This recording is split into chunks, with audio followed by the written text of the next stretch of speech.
안녕하세요. 저는 마르쿠스 바우어입니다. 독일 출신의 방위산업 전략 분석가로 지난 22년간 유럽과 중동 지역의 국방 조달 프로젝트를 자문해온 사람입니다. 저는 그날 밤 UAE 왕실 작전 지휘소에 있었습니다. 그리고 제가 직접 목격한 것들을 이제 여러분께 말씀드리려 합니다. 안녕하세요. 감동튜브입니다. 대한민국을 응원하신다면 좋아요, 구독, 그리고 댓글에 한국 최고를 남겨주세요. 레이더 화면에 붉은 점이 하나도 남지 않았습니다. 120기 정부였습니다. 단 한 기도 통과하지 않았습니다. 요격률 100%. 저는 그 숫자를 화면으로 확인하면서 처음에는 시스템 오류라고 생각했습니다. 실전에서 100%는 교과서에나 나오는 숫자이지 실제 교전에서 나오는 숫자가 아니었습니다. 담당관에게 데이터 재확인을 요청했고 돌아온 답은 동일했습니다. 그것은 한국의 무기가 만든 숫자였습니다. 그리고 그 순간 저는 8개월 전 브뤼셀에서 제가 썼던 보고서 한 줄이 떠올랐습니다. 천공, 추가 검증 필요. 그 문장을 쓰면서 제가 얼마나 오만했는지를 저는 그 밤 처음으로 명확하게 이해했습니다. 이야기는 그날 밤보다 정확히 8개월 전으로 거슬러 올라갑니다. 2024년 봄, 브뤼셀에서는 나토 동맹국 방위산업협력회의가 열리고 있었습니다. 30개국 이상의 방위산업 대표단이 참석한 자리였고 의제 중 하나는 차세대 지대공 방어 시스템 도입 후보군을 정리하는 것이었습니다. 당시 중동과 동유럽 방산 시장에서 미국의 점유율은 60%에 달했습니다. 러시아가 20%, 유럽산이 나머지를 나눠 갖고 있었습니다. 한국은 전체 시장의 5%였습니다. 가주포와 다연장 로켓에서 가성비 좋은 공급자로 이름을 올리고 있었지만 항공 시스템 영역에서는 사실상 존재감이 없었습니다. 저는 그 자리에 폴란드 대표단 측 민간 자문 자격으로 참석했습니다. 한국 방산 관계자가 천공의 성능 데이터를 브리핑하는 장면을 지켜봤습니다. 유격률 96%라는 수치가 화면에 뜨는 순간 회의실 뒤쪽에서 누군가 조용히 웃음을 흘렸습니다. 한국이 만든 숫자를 한국 스스로 발표하는 게 우습다는 식이었습니다. 그 웃음은 한 명만의 것이 아니었습니다. 회의실 분위기 전체가 그랬습니다. 패트리어트는 걸프전부터 수십 년의 실전 데이터를 갖고 있었고 천공은 훈련장 숫자뿐이었습니다. 방산 시장에서 신뢰는 숫자가 아니라 실전 이력으로 만들어진다는 불문율이 있었고 한국은 그 이력이 없었습니다. 저도 그 불문율 안에 있었습니다. 그날 브리핑이 끝난 뒤 독일 측 대표단 한 명이 저에게 조용히 말했습니다. 한국이 자주포나 다연장 로켓에서 경쟁력을 보여준 건 인정하지만 방공 영역은 전혀 다른 문제라는 것이었습니다. 저도 반박하지 않았습니다. 시장 점유율 5%짜리 나라의 방공 시스템을 시장 점유율 60%, 나라의 시스템과 같은 무게로 검토하는 사람은 그 자리에 없었습니다. 저도 그 자리의 일부였습니다. 회의가 끝나고 한 달쯤 지났을 때 UAE 측에서 연락이 왔습니다. 항공 시스템 전반에 대한 자문을 요청하는 내용이었는데 특이하게도 그 안에 천궁에 대한 평가 항목이 포함되어 있었습니다. UAE는 이미 패트리어트를 보유하고 있었습니다. 굳이 왜 이 시점에 천궁을 재검토하려는 것인지 납득이 가지 않아 직접 물었더니 담당자는 짧게 대답했습니다. 직접 와서 보면 이해하게 될 것이라는 말이었습니다. 저는 그 말을 정치적 다변화 차원의 형식적 검토겠거니 하고 넘겼습니다. 미국 의존도를 낮추기 위해 리스트를 채우는 과정이라고 생각했습니다. 아부다비에 도착한 뒤 받은 자료는 브뤼셀에서 본 것과 달랐습니다. 한국 측 발표 자료가 아니라 UAE가 자체 운영한 모의 교전 시나리오 분석 결과였습니다. 대기 조건과 표적 유형을 달리한 12가지 시나리오에서 최저 요격률 93%, 최고 98%였습니다. 저는 그 숫자를 보면서 처음으로 뭔가 이상하다는 생각이 들었습니다. 오차 범위가 너무 좁았습니다. 일관성이 너무 높았습니다. 하지만 그때까지도 완전히 믿지 않았습니다. 실전이 아니라는 단서가 머릿속을 떠나지 않았습니다. 그리고 그날 밤 숙소에서 경납고 배치 도면을 훑던 중 이상한 점을 발견했습니다. 천궁 배치에 필요한 면적보다 경납고 공간이 훨씬 넓었습니다. 담당자에게 물었더니 추가 장비를 위한 공간이라고만 했습니다. 어떤 장비냐고 다시 물었지만 그는 웃으며 나중에 알게 될 것이라고만 했습니다. 그 여백이 무엇을 위한 것인지 저는 그때 전혀 짐작하지 못했습니다. 그 자료를 들고 호텔로 돌아온 날 밤, 저는 꽤 오랫동안 잠을 이루지 못했습니다. 93%에서 98%라는 수치의 의미를 제대로 이해하려면 비교 대상이 필요했습니다. 노트북을 열고 패트리어트에 공개된 실전 교전 데이터를 다시 정리했습니다. 사우디아라비아가 후티 세력의 드론과 탄도미사일 공격을 방어하는 과정에서 패트리어트가 기록한 평균 요격률은 독립 분석기관들이 현장 데이터를 바탕으로 재계산한 결과 70% 후반에서 80% 초반 사이였습니다. 그것이 수십 년 실전을 쌓아온 시스템의 현실이었습니다. 그 현실과 천궁의 93%를 나란히 놓았을 때 이건 단순한 수치 비교가 아니었습니다. 만약 저 숫자가 실전에서도 유지된다면 방공 시스템의 세대가 바뀌는 이야기였습니다. 그런데 저는 여전히 의심하고 있었습니다. 브뤼셀 회의실에서 흘렸던 그 웃음소리가 제 안에도 있었습니다. 한국이라는 나라가 그 수준의 기술을 보유하고 있다는 사실 자체가 제가 22년간 쌓아온 방산 시장의 지형도 안에서 자리를 찾지 못했습니다. 이듬해 초 유럽의 한 방위산업 컨퍼런스에서 폴란드 국방부 관계자를 만났습니다. 당시 폴란드는 러시아의 위협에 대응하기 위해 역사상 가장 대규모의 방위력 증강 프로그램을 추진 중이었고 다연장 로켓 도입 문제도 논의의 중심에 있었습니다. 한국의 자연장 로켓 체계가 화제에 올랐을 때 폴란드 관계자의 반응은 솔직했습니다. 성능 자체는 인정하지만 한국산이라는 점이 정치적으로 부담스럽다는 것이었습니다. 미국 시스템을 쓰면 나토 호환성과 미국의 안보 공약이 함께 따라오는데 한국 시스템을 쓰면 그런 보장이 없다는 논리였습니다. 저는 그 말을 들으면서 한국 방산이 직면한 가장 큰 장벽이 기술이 아니라 인식의 문제라는 것을 다시 느꼈습니다. 유럽 방위산업 분석 매체들은 한국의 방산 수출 성과를 다루면서도 이것이 기술 우위 때문이 아니라 가격 경쟁력 때문이라는 단서를 달기를 잊지 않았습니다. 방산 시장 5% 점유국이 단기간에 방산 강국 행세를 한다는 뉘앙스가 기사 곳곳에 깔려 있었습니다. 그 프레임 안에서 한국은 늘 괜찮은 조립자이지 진짜 설계자가 아니었습니다. 저도 솔직히 그 프레임에서 완전히 자유롭지 않았습니다. 그때 UAE 담당자로부터 다시 연락이 왔습니다. 이번에는 단순한 체계 평가가 아니라 실제 운용 준비 단계에서의 조언이 필요하다는 것이었습니다. 천궁을 실제로 배치할 계획이 구체화되고 있다는 의미였습니다. 저는 그 연락을 받고 처음으로 이 상황이 서류 위의 이야기를 넘어섰다는 것을 감지했습니다. 그리고 동시에 이 결정의 결과에 제 이름도 걸려 있다는 것을 느꼈습니다. 단순한 자문가가 아니라 이 판단에 직접 책임을 지는 사람이 되어가고 있었습니다. 아부다비로 다시 향하는 비행기 안에서 창밖을 오랫동안 바라봤습니다. UAE가 이렇게 빠르게 움직이는 배경에 제가 아직 파악하지 못한 무언가가 있을 것이라는 예감이 들었습니다. 단순한 방공망 다변화라면 이렇게 서두를 이유가 없었습니다. 그 예감은 아부다비에 도착하자마자 확인되었습니다. UAE 국방부 관계자가 이란 내륙의 특정 지점에서 드론 운용, 조직의 움직임이 평소보다 활발해지고 있다는 정보를 입수했다고 전달했습니다. 만약의 상황에 대비한 방공체계 전환이 예상보다 빠르게 이루어질 수 있다는 사명이었습니다. 그날 저녁 숙소에 돌아와 경납고 배치 현황 자료를 다시 펼쳤습니다.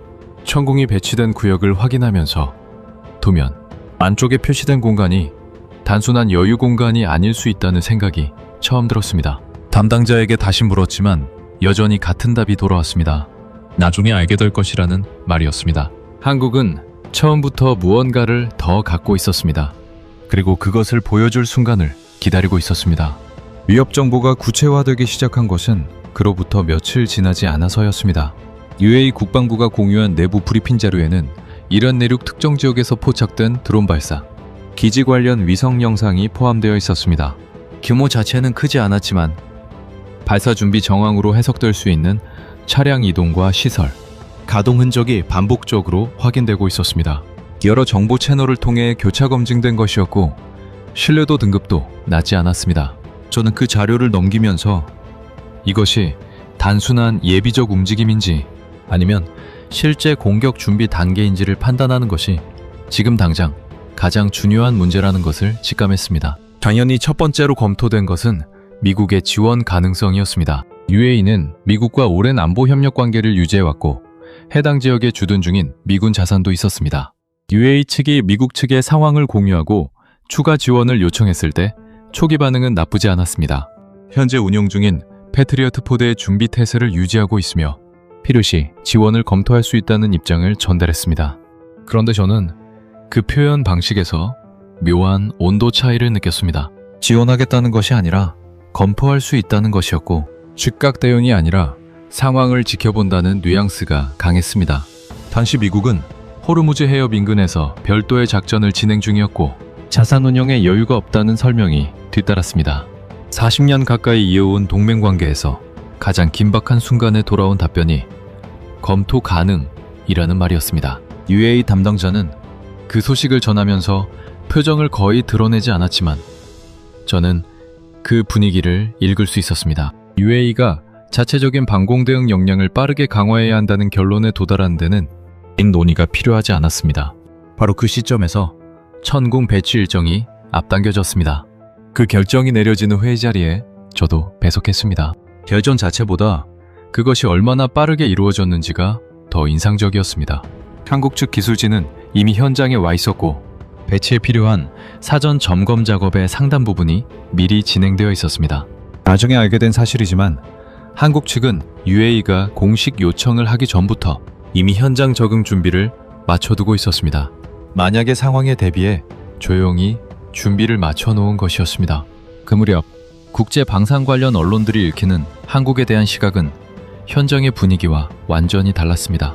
유럽의 주요 방위산업 분석 매체들은 여전히 한국의 방공 기술력을 두 번째 티어로 분류했습니다.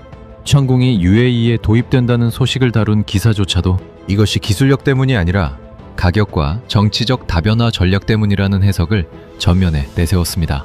방산시장 5% 점유국이 이 분야에서 미국이나 유럽과 경쟁한다는 것은 여전히 진지한 가능성으로 받아들여지지 않았습니다. 저는 그 기사들을 읽으면서 이상한 감각을 느끼기 시작했습니다. 현장에서 제가 직접 확인한 것들과 서류 위에서 읽히는 평가 사이의 간극이 점점 벌어지고 있었습니다.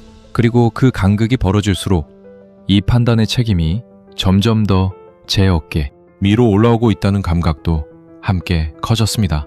그러던 어느 저녁 경납고를 점검하러 갔다가 처음 보는 장면을 목격했습니다. 천궁 시스템이 배치된 구역 안쪽 도면에서 비어있다고 확인했던 그 공간에 무언가 새로운 장비가 들어오고 있었습니다. 덮개가 씌워진 채 운반되고 있었기 때문에 형태를 정확히 알 수는 없었지만 크기와 운반 방식만으로도 이것이 단순한 지원 장비가 아니라는 것은 분명했습니다. 발사포드의 형태가 덮개 윤곽 사이로 어렴풋이 보였습니다. 현장에 있던 한국 기술진 중 한 명에게 다가가 저것이 무엇이냐고 물었습니다. 그는 잠깐 저를 바라보더니 천무라고 짧게 말하고는 다시 자기 작업으로 돌아갔습니다. 그 이름을 그 자리에서 처음 들었습니다. 한국의 정밀 타격 체계라는 것은 알고 있었지만 방공 시스템 배치 현장에 왜 이것이 등장하는지 당장은 이해가 되지 않았습니다. 숙소에 돌아와 천무의 공개 재원을 찾아봤습니다. 사거리 290km. 그 숫자를 보는 순간 지도를 펼쳤습니다. UAE 현재 위치에서 290km 반경을 표시했습니다. 그 원 안에 이란 내륙의 드론 발사 기지가 정확히 들어왔습니다. 한국은 처음부터 방어만을 위해 여기 온 것이 아니었습니다. 그리고 경납고 안에는 제가 아직 보지 못한 것이 더 있었습니다. 그날 밤이 오기 전까지 저는 아직 이것이 실전이 될 것이라고 완전히 믿지 않았습니다. 전화가 울린 것은 새벽 3시가 조금 넘은 시각이었습니다. UAE 국방부 연락 담당자였습니다. 목소리는 차분했지만 그 차분함 자체가 긴박함을 감추고 있다는 것을 오랜 경험으로 알 수 있었습니다. 이란 내륙 방향에서 드론 편대가 발진한 것이 레이더에 포착됐다는 내용이었습니다. 규모는 아직 파악 중이었지만 초기 탐지 수치만으로도 단순한 정찰 드론이 아니라는 것은 분명했습니다. 옷을 걸치면서 머릿속으로 빠르게 계산을 시작했습니다. 작전 지휘소에 도착했을 때 레이더 화면에는 이미 붉은 점들이 선명하게 찍혀 있었습니다. 담당관이 보고한 최종 편대 규모는 120기였습니다. 그 숫자를 듣는 순간 손이 차가워지는 것을 느꼈습니다. UC-10기는 단순한 공격이 아니었습니다. 강공망을 포화 상태로 몰아붙여 일부를 반드시 통과시키겠다는 전술적 계산이 담긴 숫자였습니다. 회의실에서 즉각 반대 목소리가 나왔습니다. 실전 기록이 없는 시스템을 국가 방공의 전부로 삼을 수는 없다는 것이었습니다. 패트리어트 잔여 탄약으로 최대한 방어하면서 미국 측 지원을 다시 요청하자는 주장이었습니다. 저는 그 말을 들으면서 빠르게 계산했습니다. 현재 UAE가 보유한 패트리어트 가용 탄수는 17발이었습니다. 요격률 79%를 적용하면 13기에서 14기를 막는다는 계산이 나왔습니다. 협 20기 중 100기 이상이 그대로 통과하는 것이었습니다. 왕이 저를 바라봤습니다. 회의실의 모든 시선이 저를 향했습니다. 저는 그 순간 22년이라는 시간이 이 자리를 위해 있었다는 것을 느꼈습니다. 공립적인 자문가였지만 지금 이 결정은 제가 단순히 의견을 내는 자리가 아니었습니다. 저는 이 선택의 근거를 제시하는 사람이었고 그 근거가 틀렸을 때의 결과를 함께 짊어져야 하는 사람이었습니다. 저는 입을 열었습니다. 패트리어트 17발로는 수학적으로 불가능하다고 말했습니다. 그리고 천궁을 가동해야 한다고 말했습니다. 회의실이 조용해졌습니다. 왕이 물었습니다. 책임질 수 있습니까? 저는 잠깐 멈췄습니다. 그 단어의 무게가 느껴졌습니다. UAE의 운명, 이 자리에 있는 모든 사람, 그리고 지금 이 순간을 믿고 결정을 미룬 한국의 기술진까지. 저는 대답했습니다. 책임집니다. 가동 준비 완료. 보고가 들어온 것은 정확히 24분 후였습니다. 예정보다 1분 빨랐습니다. 교전 명령이 내려졌고 경납고 방향에서 굉음이 들렸습니다. 화면에서 파란 점들이 올라가기 시작했습니다. 붉은 점들이 하나씩 사라졌습니다. 족도가 붙었습니다. 15기, 30기, 50기, 탄약 소진, 재장 전 6분, 다시 교전. 세 번째 교전이 끝났을 때 화면은 완전히 깨끗해져 있었습니다. 20기 전부였습니다. 100%였습니다. 브뤼셀 회의실에서 흘렸던 그 웃음소리가 떠올랐습니다. 훈련장 숫자라고 불렀던 96%가 실전에서 100%가 됐습니다. 저는 책임진다고 말했습니다. 그리고 그 책임은 이번에 제가 옳았다는 것으로 돌아왔습니다. 그런데 지휘소 안의 환호가 채 가라앉기도 전에 다른 화면에서 이상한 것이 보였습니다. 이란 내륙 감시 레이더였습니다. 드론 편대가 발진했던 그 지점의 발사대들이 한 기도 파괴되지 않은 채 여전히 가동 중이었습니다. 이 승리는 완전하지 않았습니다. 발사대가 살아있는 한 매일 밤에도 120기가 날아올 수 있었습니다. 환호가 가라앉은 회의실은 불과 몇 분 전과는 전혀 다른 공기였습니다. 자이드 준장이 이란 내륙 감시 화면을 가리키며 상황을 정리했습니다. 드론 120기를 전량 요격했지만 발사 원점은 건재했고 포착된 발사대만 12기 이상이었습니다. 현재 탄약 재고로 동일 규모의 2차 공격을 막는 것은 가능하지만 3차까지는 보장할 수 없었습니다. 방어만 반복하는 구조로는 결국 소모전에서 밀릴 수밖에 없다는 것이 자이드 준장의 판단이었고 저도 그 판단에 동의했습니다. 원점 타격이 논의 테이블에 오른 것은 그 직후였습니다. 문제는 수단이었습니다. 항공기를 이용한 타격은 이란 방공망을 통과해야 한다는 위험 부담이 있었고 기존 미국산 시스템의 사거리는 발사 원점까지 닿지 않았습니다. 지도를 펼쳐놓고 좌표로 확인하면 답은 하나였습니다. 추구 10km, 천무였습니다. 그 이름이 회의실에서 처음 공식적으로 언급되는 순간 반응은 즉각적이었습니다. 미국 측과 긴밀한 채널을 유지하던 고문 한 명이 발언권을 요청했습니다. 천무는 실전 기록이 없다는 것이었습니다. 방금 전 천궁에 대해 같은 논리를 폈다가 화면 위의 결과로 무너진 사람이 다시 같은 논리를 꺼내들고 있었습니다. 통신 장교가 들어와 펜타곤에서 긴급 화상 연결 요청이 들어왔다고 보고했습니다. 화면이 바뀌었습니다. 별 2개를 단 장성이 나타났습니다. 그는 인사 없이 바로 본론을 꺼냈습니다.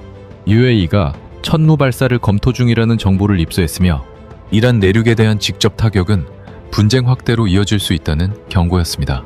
천무는 나토 표준 검증을 통과하지 않은 미확인 체계이며 이 시점에 사용하는 것은 적절하지 않다는 것이 요지였습니다. 저는 그 말을 들으면서 화면 속 장성의 눈빛을 주시했습니다. 그는 UAE의 안보를 걱정하는 것이 아니었습니다. 천무가 이 작전에서 성공적으로 운용된다는 사실이 알려질 경우 중동 방산 시장에서 미국 시스템이 차지하고 있던 자리가 흔들릴 수 있다는 것을 그는 계산하고 있었습니다. 폴란드가 보게 될 것이고, 루마니아가 보게 될 것이고, 사우디가 보게 될 것이었습니다. 동맹국 안보라는 언어 뒤에 있는 것은 무기 시장의 논리였습니다. 자이드 준장이 조용히 물었습니다. 72시간 안에 지원을 재개하겠다는 제안에서 그 72시간 동안 드론이 다시 날아오면 어떻게 하느냐고요. 장성은 잠시 침묵했습니다. 천궁으로 방어하라는 말이 돌아왔습니다. 탄약이 부족하다는 자이드 준장의 답변에 장성은 다시 침묵했습니다. 그의 침묵이 모든 것을 말하고 있었습니다. 왕이 다시 저를 바라봤습니다.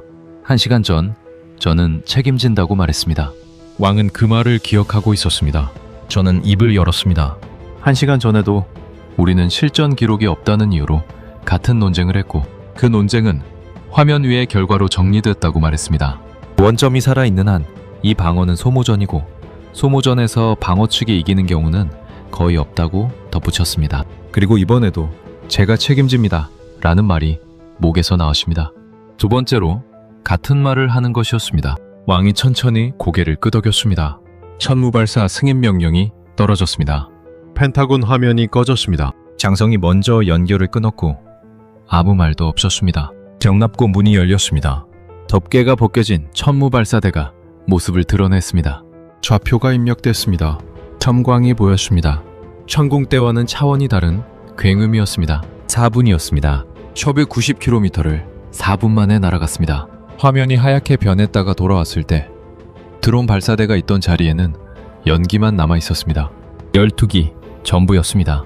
98% 예상치는 다시 한번 100%가 됐습니다. 2번 책임진다고 말했고 2번 모두 숫자가 그 책임을 지켜줬습니다. 지휘소 안이 조용해졌습니다. 이번에는 환호가 없었습니다.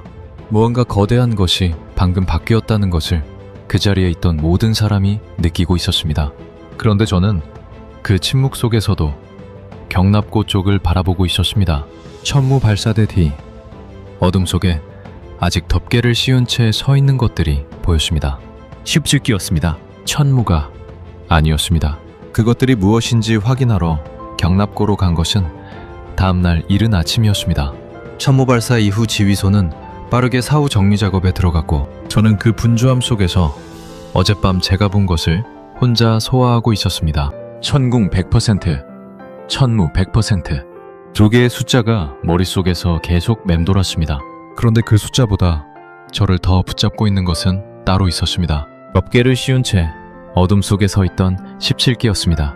천무와 나란히 있었지만 천무가 아니었고 누구도 그것에 대해 먼저 말을 꺼내지 않았습니다. 경납고 문을 열었을 때 내부는 조용했습니다.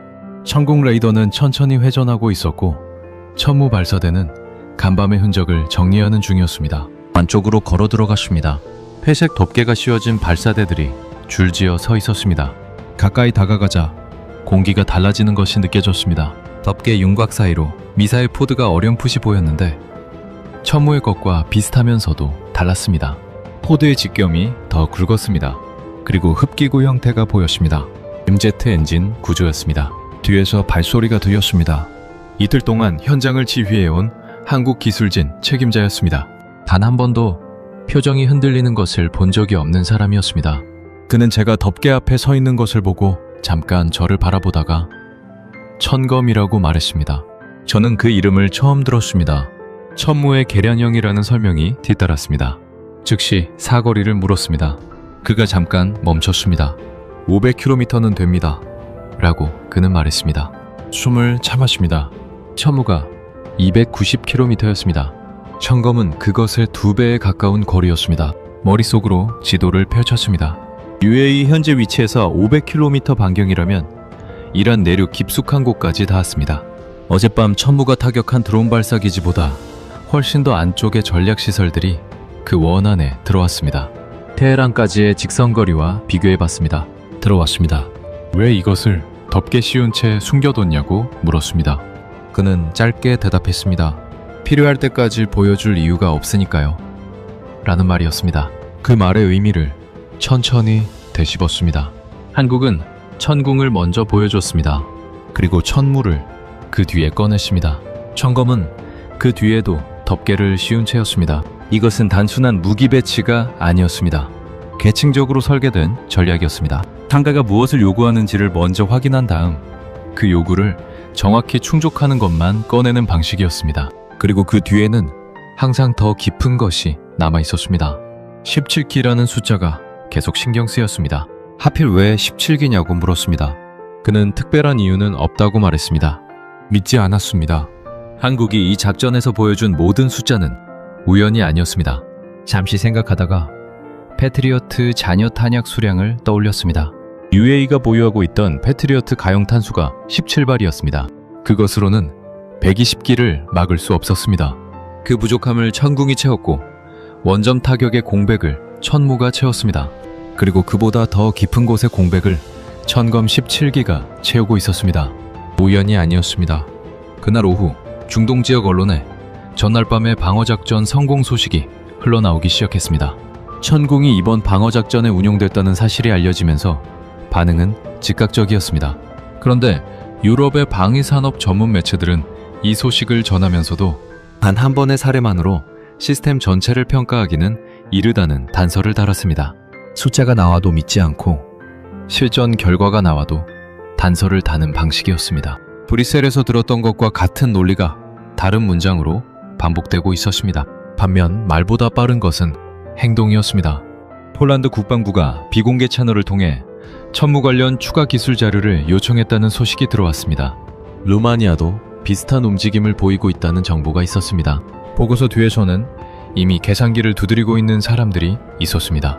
그 계산기 위에는 천궁 100%와 천무 100%라는 숫자가 올라가 있었습니다. 그날 저녁 다시 경납고 앞을 지나쳤습니다. 문은 닫혀 있었습니다. 덮개를 씌운 천검 17기가 안에 있었습니다. 체계가 천궁에 놀라고 천무를 계산하는 동안 그것은 조용히 그 자리에 있었습니다. 경납고 문을 바라보면서 한 가지 생각이 떠나지 않았습니다. 한국이 보여준 세계의 계친이 전부인지 저는 여전히 확신할 수 없었습니다. 천검이 덮개를 벗는 순간은 제가 예상했던 것보다 훨씬 빠르게 왔습니다. 천무 타격 상공 소식이 방산 전문 채널을 통해 퍼지기 시작한 지 사흘째 되던 날, UAE 왕실에서 긴급회의가 소집됐습니다. 표면적으로는 사후 작전 평가였지만 실제 논의의 중심은 전혀 다른 곳에 있었습니다. 이란 측이 드론 발사기지, 피격에 대한 대응 수위를 내부적으로 높이고 있다는 정보가 새로 들어온 것이었습니다. 이번에는 드론만이 아니라 탄도미사일 혼용 공격 가능성까지 거론되고 있었습니다. 규모와 방식 모두 사흘 전과는 차원이 다른 위협이었습니다. 자이드 준장이 방어 시나리오를 펼쳤습니다.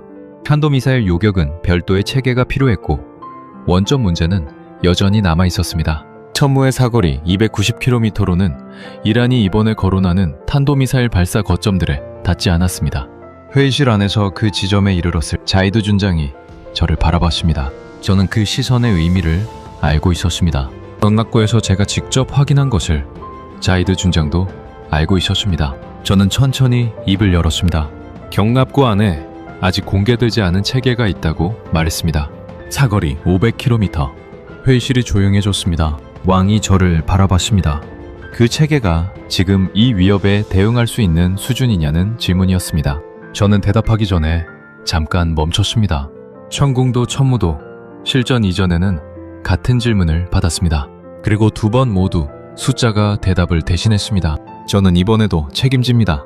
라고 말했습니다. 세 번째였습니다. 한국 기술진 책임자가 회의실로 들어와 천검의 기본 재원을 설명했습니다. 사거리 500km, 정밀 유도기술 기반의 초음속 타격 체계, 램제트 엔진 구동 방식, 타격 정확도에 대한 질문이 나왔을 때 그는 태블릿을 확인하더니 98% 이상을 예상한다고 답했습니다. 회의실의 한 고문이 천무 때도 98%라고 했는데 결과는 100%였다는 말을 꺼냈습니다.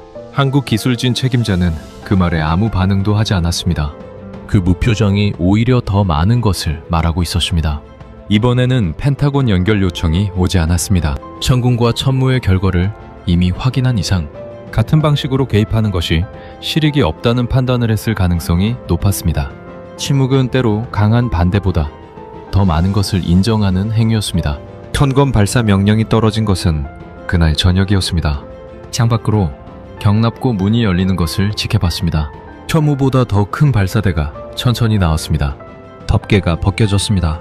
조명 아래서 처음으로 모습을 드러낸 천검은 생각보다 훨씬 인상적이었습니다. 크기가 주는 압도감이 아니라 설계 방식이 주는 정밀함의 인상이었습니다. 군더더기가 없었습니다. 좌표가 입력됐습니다. 이란 내륙 깊숙한 지점에 탄도미사일 관련 시설이었습니다. 처음으로는 닿지 않던 곳이었습니다. 발사 준비 완료. 보고가 들어왔습니다. 명령이 내려졌습니다. 첨광이 터졌습니다. 천무대와도 다른 굉음이었습니다. 더 날카로웠습니다. 미사일은 순식간에 시야에서 사라졌습니다. 500km를 향해서 비행 시간이 끝났을 때 화면이 하얗게 변했다가 돌아왔습니다. 연기가 피어올랐습니다. 표적이 있던 자리였습니다. 타격 확인 보고가 들어왔습니다. 3번 책임진다고 말했고 3번 모두 100%가 돌아왔습니다. 다음 날 아침 UAE 왕실이 공식 발표를 했습니다. 한국의 원유 1,800만 배럴을 조건 없이 우선 공급한다는 내용이었습니다. 조건 없음이라는 두 글자가 선명했습니다. 무기 계약의 대가도 아니었고 차관의 담보도 아니었습니다. 한국이 그날 밤 UAE를 지켰기 때문이었습니다. 미국이 아니라 한국이. 그 발표가 나오고 몇 시간 지나지 않아 일본 총리실에서 긴급 회의가 소집됐다는 뉴스가 흘러나왔습니다. UAE 원유 공급 우선순위에서 일본이 밀려났다는 내용이었습니다. 모든 것이 경납고 안덮개 하나에서 시작됐다는 것을 다시 생각했습니다. UAE 왕실의 발표가 나온 날 오후 저는 처음으로 아무 일정도 없이 혼자 경납고 앞 벤치에 앉아 있었습니다. 지휘소는 여전히 돌아가고 있었고 한국 기술진은 천궁과 천무, 천검 전 체계의 사후 점검을 꼼꼼히 진행하고 있었습니다. 저는 그 분주함 속에서 잠깐 물러나 있어야 할 것 같았습니다. 지난 며칠 동안 머릿속에서 정리되지 않고 쌓여온 것들을 가만히 들여다볼 시간이 필요했습니다. 22년이었습니다. 22년 동안 방위산업 분야에서 일하면서 숫자를 믿는다고 생각해왔습니다. 데이터로 판단한다고 생각해왔습니다. 그런데 이번에 저는 숫자가 눈앞에 있었음에도 믿지 않았습니다. 천궁의 96%가 화면에 떠있을 저는 그것을 훈련장 숫자라고 불렀습니다. UAE가 자체 시나리오에서 뽑아낸 93에서 98% 수치를 건네줬을 때도 실전이 아니라는 단서를 달았습니다. 스스로를 냉철한 분석가라고 생각하면서 실제로는 한국이라는 나라에 대해 이미 결론을 내려놓고 그 결론에 맞지 않는 숫자들을 걸러내고 있었던 것입니다. 그 생각이 분명해지자 불편했습니다. 저뿐만이 아니었습니다. 브뤼셀 회의장에서 웃음을 흘렸던 사람들, 실전 기록이 없다는 말을 방패처럼 썼던 유럽의 분석가들, 시장을 지키기 위해 동맹의 언어를 빌렸던 펜타곤, 화면 속 장성까지 그 모든 사람들이 공통적으로 틀렸던 것은 하나였습니다. 한국이 보여준 것이 전부라고 생각했다는 것이었습니다. 방산시장 5% 점유율이라는 숫자가 만들어 놓은 선입견 안에서 아무도 경납고 뒤쪽을 보려 하지 않았습니다. 한국은 그 관성을 억지로 깨뜨리려 하지 않았습니다. 설득하려 하지 않았고 항의하지 않았으며 먼저 증명해 보이겠다고 나서지도 않았습니다. 그냥 준비했습니다. 천궁을 완성했고 그 뒤에 천무를 놓았으며 그 뒤에 천검을 숨겼습니다. 그리고 필요한 순간이 왔을 필요한 것만 꺼냈습니다. 3번 모두 100%였습니다. 폴란드에서 공식 발표가 나온 것은 그로부터 며칠 뒤였습니다. 기존에 협의 중이던 미국산 다연장 로켓 체계 추가 도입 계약을 보류하고 한국의 천무 도입을 우선 검토하겠다는 내용이었습니다. 루마니아도 비슷한 검토에 착수했다는 소식이 이어졌습니다. 사우디아라비아가 천궁 도입 협의를 공식화했고 요르단이 천무 관련 기술 자료를 요청했습니다.